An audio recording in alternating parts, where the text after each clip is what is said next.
Thanks so much once again, gentlemen. Of course, it's going to be the episode 5 of Cricket Podcast. Vishan's got his friends this time around, and both Chennai boys. Vishan's a Chennai boy himself. But funnily enough, they're all staying out of Bangalore, which is just ironic, to say the least. So, Venkatesh, Ravi Shankar, welcome onto the show. Pleasure having you for the first time. Big CSK Yeah, fan. mate, thanks. And we'll get to your fine minds in due course. Bhav, big CSK fan as well. So, hence, the show is thematic around the yellow of CSK and Dhoni and whatnot. And then Bishan just once just strolls in as ever, nonchalantly, to make his presence felt in the blue. Bishan, let me start with you because we did talk about the IPL the last time around. But the focus is on one man, MS Dhoni, what he did the whole week. Going into this IPL, is that pressure welcomed by CSK fans and the CSK team? Or how do you see it from a CSK perspective for starters? I don't think from a CSK perspective, the retirement of Raina and Dhoni changes anything at all, really. It would be business as usual. Yeah. And maybe to some extent, from their personal perspectives, there will be less pressure because you're not playing for an India spot anymore. So you could see a more relaxed version of Dhoni and Raina coming to the fore. And hopefully they'll open up and you'll see some good flamboyant innings. So I don't think you will see additional pressure from a CSK team perspective. There shouldn't really be. From a personal perspective, I think it'll be a net positive for them and it will take some pressure off, in fact. Yeah, I mean, let's get to the boys then. We'll talk CSK in a bit, but just about MS Dhoni, the man, the fact that he's just been a phenomenon for Indian cricket, world cricket, let alone any sort of sport. Where do we start with MS Dhoni? Venkatesh, we'll start with you. What does he mean to you in terms of not just a cricket player, but I'm sure he resonates more deeper as a person? You saw as a professional cricketer treat it like a job, which is for me fantastic. It was everyone said, "Oh, this is what is my life. Cricket is what I live, breathe." He just said, "This is a job for my country. I want to come do it to the best of my abilities and go home to my actual life." And I just love that kind of the separation and I think that's what helped him be like the character he was on the field, calm, cool, and the kind of leader he was. So for me, that is the biggest takeaway from Dhoni, the cricketer, which is something very few sports persons, not just cricketers, can have that balance. Yeah. I mean, the fact that Bhav, we talk about many things that he's redefined in the game. You talk about his captaincy, you talk about stumpings, not outs, the helicopter shot, the list goes on. Where do you really see Dhoni being remembered in the larger run? Is it because of those titles that he's got, or is it more than just that? It's definitely more than that. The titles obviously played a big role in what he has gotten into. But I think what Venkatesh, I just want to piggyback on what Venki was talking about was about being in professionalism in. I think after he came to the squad, he started looking at the team a bit differently. He started looking at whatever team he was present, like right from like Indian team to CSK to whatever team he was in present, like even in RPS when he was there for 2 years, even that team looked deadly. Like because every time he was there out there with the boys around, these guys could do something about it. Yeah. I remember him for a different reason altogether. I mean, it could be the knocks, it will be specific. We see something on the field happening and we'll be like, oh, so Dhoni did right then. So it will be something like that rather than like a whole resume. Like, oh, the guy who won 3 IPLs, the guy who won the World Cup, the guy who won the T20. Yeah. I think so. We'll remember that. We'll remember him like a icon, which he is. Yeah, and the fact that he's just done pretty much everything on the field, Vishan, we spoke about this last week a bit. The fact that he's batted all right, he's bowled as well, he's wicket kept for all his life, and he's umpired as well. Remember that time where he just had that spat on the field with Ullas Gandhi? Now, incidents like that, say if it was another particular player, they would have just got daggers thrown at them. Maybe that's been swept under the carpet. Do you want to just rewind on that particular incident? Yeah, so this was the game where he got out with, I think, 8 runs to win of 3 balls. And Santner was batting and the square leg umpire stuck his hand out for a no ball, but there wasn't a call. And Dhoni felt because the umpire had made a call, it should have been called a no ball, which it eventually wasn't. I don't think it's a case of it being swept under the carpet, but more a case of reaping the rewards of the goodwill that you've earned over all these years for the way in which you've conducted yourself. Correct. So I think people in that situation gave him the benefit of the doubt that one, they saw, yes, he's human as well and he can react in a way that most normal humans would. But because he's Dhoni, you put him to a higher standard and put him on a bit of a pedestal. Correct. But that he's done this, he's behaved himself and been such a great ambassador for the game and the country for so many years. That one, and he admitted it was a mistake. He did apologize for it. So the one mistake that he made, I don't think people would hold it against him, and I think he's allowed that much of a leeway. I mean, yeah, and But I think this is the one incident we pick out in a long career, and Yeah. it's a fairly minor incident. Correct. To say that this is the controversial incident in terms of Dhoni's behavior, I think talks a lot about him. Because if for most other people this wouldn't be considered the highlight of their bad behavior. No, absolutely. And if anything, the IPL does this to certain greats of the game. You've seen even Dravid in that game, particularly losing his cool as RR coach, which you would have never seen, in Indian colours. But it's so, it's a different nature of the beast. It's the adrenaline of the game which probably gets to you. Let's talk about the IPL then. Just Yeah, to sure. jump in. It's the exact same thing with Dravid as well. The reaction we're talking about Dravid is him taking off his hat and throwing it onto the ground, which you think is because it's Dravid. People do that every match tons of times. No one even notices it. But because it's Dravid, we notice and remember. It's the same thing for Dhoni and Dravid. The way they've carried themselves for all their lives, we hold them to a higher standard. Correct. I mean, yeah, I think you've summed it up pretty well there. Like the story that I was sharing to you all, the fact that he's given up a business seat for his economy one, and all of that is just like painted in a better brush. Let's talk CSK then, because 2010, 2011, 2018, 3 titles. He, of course, is trailing to Mumbai Indians, which seems like this great duopoly that the Indian Premier League has. Venki, let me start with you. Is this their year? Because last year they came so close. It would have been, their turn to really take the honours. How do you see this battle swing, at least till Dhoni is around? Because that's the longer question that fans are asking. Yeah, I mean, I definitely think he's at least going to play another season after this. I mean, he looks fit. He seems this is the only kind of competition he's going to get, I think, for a while. So, knowing how the kind of, the way he's carried himself playing the sport, I think he has another year. But I think from a chances perspective, see, this is a year when a team like CSK, a Dad's Army or whatever they call it, has a pretty decent shot at the title. Because this year, experience matters more than just skill and talent. Everybody's rusty. Everybody's kind of coming back after a long break and getting back into the sport. So this is when, people need to know when to make certain decisions. That matters more than how you're playing, how you're batting, etc.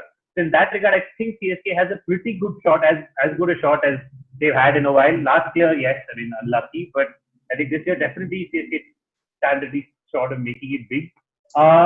Next year, I think a lot of it depends on the recruiting. I think because of Dhoni's captaincy, because of the management, because of the wickets, CSK has managed to have that perfect strategy in place. Dubai does work in their favor, slower wickets, slightly flatter wickets, which does work in CSK's favor always. Yeah. But again, next year, a lot of it matters on how they replenish the batting, replenish the bowling. Because what Dhoni's always done has had this Indian bowling core always. Has had these 2 Indian batsmen, Rayudu, Raina. They've always stepped up whenever he wants. Yeah. So it depends a lot on the strategy next year. But this year, I think they do have a good shot. Yeah, the fact that there's so much of talk about the behind-the-scenes work that Stephen Fleming puts in with MS Dhoni. They say that these work too well in very good tandem. You look at N. Srinivas pulling the strings as well. So I think Dhoni certainly knows more of his future with CSK colours. I think India, it's speculative considering he wasn't named in that 30-man squad. We don't know. We can only assume certain things from the BCCI standpoint in terms of him, of course, calling an end to his career. But sticking with CSK, I mean, you touched upon a certain point, the Indian core, which is so crucial to any championship team in the IPL, especially the fact that Mumbai have an Indian core, CSK have an Indian core. This time as well, you look at some of the Indian players that you guys have in terms of CSK, they're brilliant. Raina, Rayudu, Kedar Jadhav, Jadeja. Then you, of course, have someone like Murali Vijay who can just probably come in and play his own, retro-style cricket, if you like. So, Bhav, last year, you were, of course, runners-up. This year, considering, like Venki mentioned, spin assistant with Dhoni and stuff like that, and the wickets in UAE, CSK probably front runners, right, alongside Mumbai Indians? I mean, so that's been the strength, as you said, right from day one. From 2008, our Indian core strength has been so good. Like we had the Tamil Nadu dependent 2008, then we had the era after that, and now we have the new era with the Dad's Army, right? We have these old guys who are so experienced, who people didn't see that much value Yeah. Real, like someone like Raidu, people didn't see him like a big star who was going to be a big star suddenly at the age of 34, and he comes in and he starts playing these innings. So this is the CSK always does these phases. We have this 4 year of these Indian player phases. I think we are going to see that for. I think what Venki said was till next year. I feel this core is going to be there till 2022. Yeah. I think that's when we see the new change. I think the auction's also going to come only on 2021 end or 2022 itself. So I think that's when we're going to see the big change of the overhaul. It's going to be very weird for us as a CSK fan. Yeah. But yes, as you said, and our other core of Indian, apart from the batsmen, are spinners. Always had possibly the best spinners for IPL conditions for Chepa. Yeah, correct. And which is what in Dubai also we hope it is going to be there, seeing how the Pakistan spinners used to perform in Dubai. Correct. I think knowing what we have Chawla right now in also, right? So we have Chawla in, we have Harbhajan is always there. Thiru Harbhajan, he's always there. Then you have Imran Tahir, who possibly is the only South African who's going to be playing in the first week, I think. So yeah, so I think the core strength is there to win it. Yeah. And knowing the mentality with CSK, I mean, we always say that. I mean, every team tries to go to the IPL to play CSK in the finals. So that mentality is there. And as Chennai fans, you guys have the deserved right to say that because no one can argue with you. Even in Mumbai, I think it's been up and down with them, not consistent. But if there's one consistent team in the IPL, it's Chennai for sure. Let's stick with Chennai, Bishan, and talk about the internationals in particular. We talk about Shane Watson, who didn't work out at all with Virat at RCB. They obviously went on to say that he played in a different position. Dhoni wanted to bat him higher up. How does he do this? Not just the Indians, not just the foreigners, but throughout his career. We've seen him get the best out of any individual and make them shine in the global stage. Jogendra Sharma for that 2007 World Cup. Or just picking certain players at 2013, giving Ishant the ball to bounce out Bopara and Morgan. Getting the best out of players when it really matters. So when we talk about the international, Santner, Bravo, Watson, you probably add a Hazelwood in there if all goes well. Faf du Plessis. Faf as well. So all of these guys, it's the perfect mix, right? I mean, pardon the dad's army cliche, but those guys know what they're doing exactly. No, and I think the key thing is that Dhoni knows that each individual is different and treats everyone differently. It's not a one-size-fits-all formula, and that's the first thing that a captain must recognize, and Dhoni over all these years has played it perfectly. Someone like Shane Watson, a normal captain would not have kept him around for the entire season and got him not to bowl, hid him in the field, but saw that the value that he brings with the bat is so much that it's worth doing it. And the guy scored 100 for you in the final, right? Yeah. It's when things play out like that you know that you're doing something right. You're recognizing the priorities of the team. You're recognizing the benefits, the costs, etc., and playing it accordingly. Correct. So that's one huge thing that you're able to recognize the difference. Two is it's not a case of going into the auction and picking who is available. Yeah. Which often happens to be an auction, knowing what is the slot that they want to fill and only go after those slots. For example, guys like whether it's Faf du Plessis or even a Shane Watson in T20 cricket, now at this stage of Watson's career and looking at someone like Faf's strengths, or even Hazelwood for that matter, are not people that you would typically go and pick in a team. Dwayne Bravo at this stage of his career, right? These are not people that you would go and pick in your team, but those are the spots that need to be filled. Yeah. And those are the pieces of the puzzle that Dhoni wants to fit, and that's why they have been picked. And the results speak for themselves. This is the results business, right? And the results do speak for themselves. Correct. And the fact that they've also kind of got in Sam Curran, which is a great addition, which kind of goes under the radar. He's a perfect Dhoni player. And you look at that batting depth, it's almost they can bat till 10. Because if you're getting people like Piyush Chawla and Harbhajan to also kind of swing their bat, we're talking about Kedar Jadhav and Dwayne Bravo who play that finishing role. Bravo won that game, of course. The 2018 opener, was it, in the Wankhede? Just taking Bumrah apart and then, that fine form from Kedar. But when we talk about... I just want to add one thing with what Bishan said about Shane Watson. Yeah. That when he stuck with Watson for so long, if you remember last year finals, and again, Shane Watson was a bit patchy last year also, but in the finals, like a guy who's 38 has everything to lose now if he gets injured.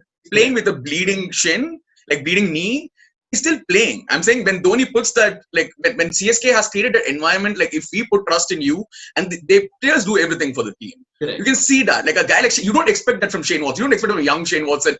all. You remember? And right now, when you saw it last year, like, oh my god, like, that guy is playing with bleeding knee right there. And just to add one last, I think what both of them touched upon. So recently, I was listening to, I think it was some cricketer who was giving an interview with Dhoni, and that's what he said. He's a bowler, and he said Dhoni will give you different cases of what you can do, and leave it to you, and trust you to go do it. He will not say, "Oh no, do this for X, Y, Z," because he trusts your process. That's why he speaks to you. Yeah. And he's not going to tell you what to do. So that level of trust, I think, over time builds that culture. That's what Bravo and all these people have just become so loyal to CSK, because they're like, I love the process of how much trust they have in me. Even if I fail, there is nothing that they don't trust you. Oh, next game I have to replace it. No, they know you can come back and do it. And that's why CSK is one of the most successful franchises, because of the culture.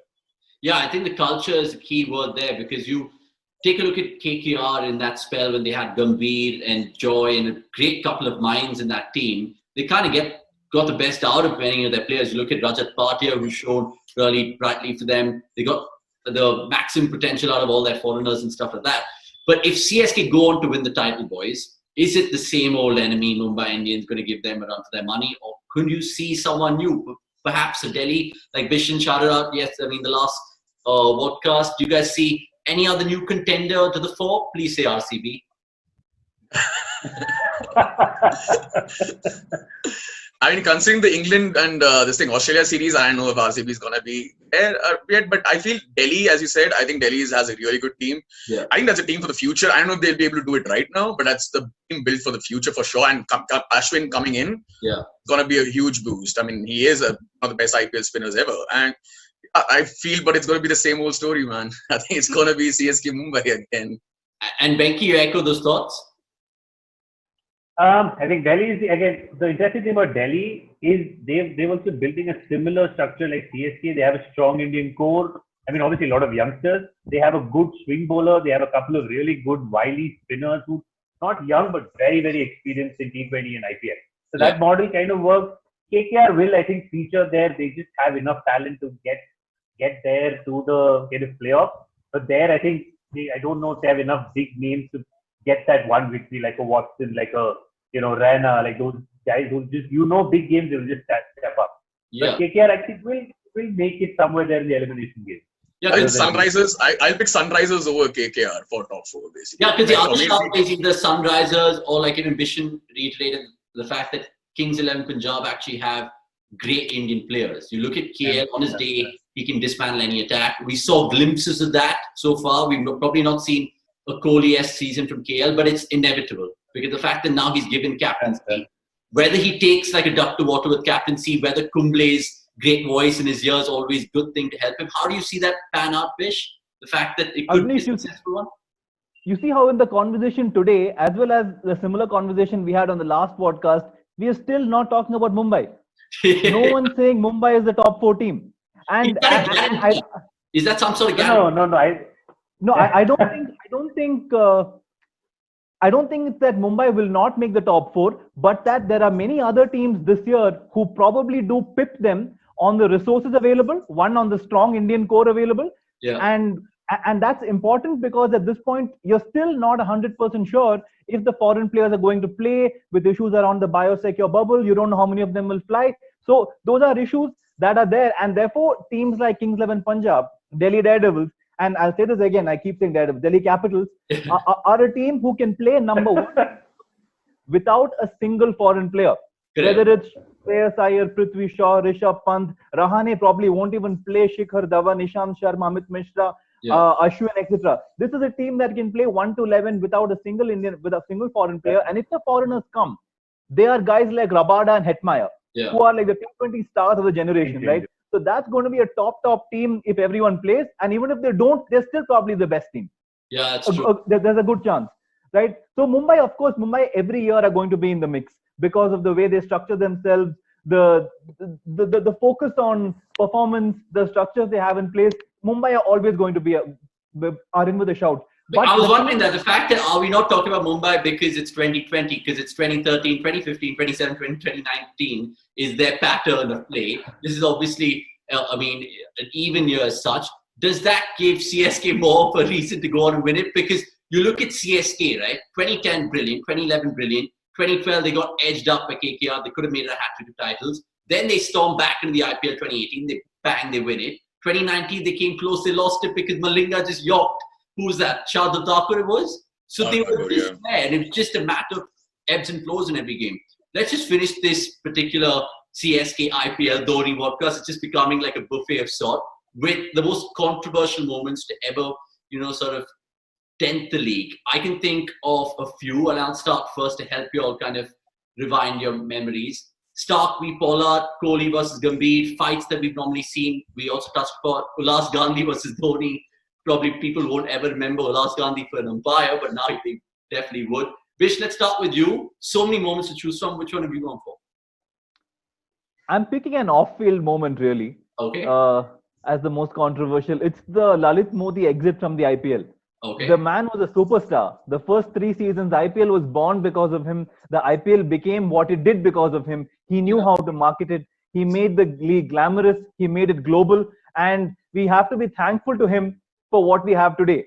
But the fact is, 3 years after the league started, there was he did make an exit, and we don't know till date the exact truth of the facts, etc. But there were controversies around bid rigging, the initial bids of Kings 11 and Rajasthan Royals. There was bid rigging around the new teams that came into the IPL, Kochi Tuskers, Pune, etc. Right, and there was some potential issue with the broadcast deal with Sony as well. So lots of financial irregularities, some alleged, some in more advanced stages of being proven, but none conclusive. So there is definitely some controversy there. And taking out of IPL the man who created the IPL and made it what it was, I think, is the biggest controversy of the IPL so far. Yeah, the fact that it was his brainchild and he was just kind of pushed away in such a weird manner. And I mean, people would, of course, love him, hate him, but you certainly can't ignore him, even though he's kind of in the UK right now having a say from time to time. Bob, off-field or on-field for you, what's your favorite controversy or just picked controversy, so to speak? I think the one which really piqued the interest of the internet for cricket memes at that time, and like what it started was the Slapgate between like Harbhajan and Sreesanth. I think that was a very unique thing because that was one of the moments where the camera also didn't turn away. The camera was kept on the field and you could see everybody crying around him. And it was a weird moment. I was like, okay, what happened? Because you didn't see that thing. And then it just exploded so much. There was this whole thing about like how football people were coming to like shake hands. There was a whole movement for the next game and Sreesanth was coming in to play and him and Harbhajan were crossing like this. They were showing all that drama about it. That's something which really peaks. And off-field, oh my God, let's be real. IPL has a lot of off-field things going on, man.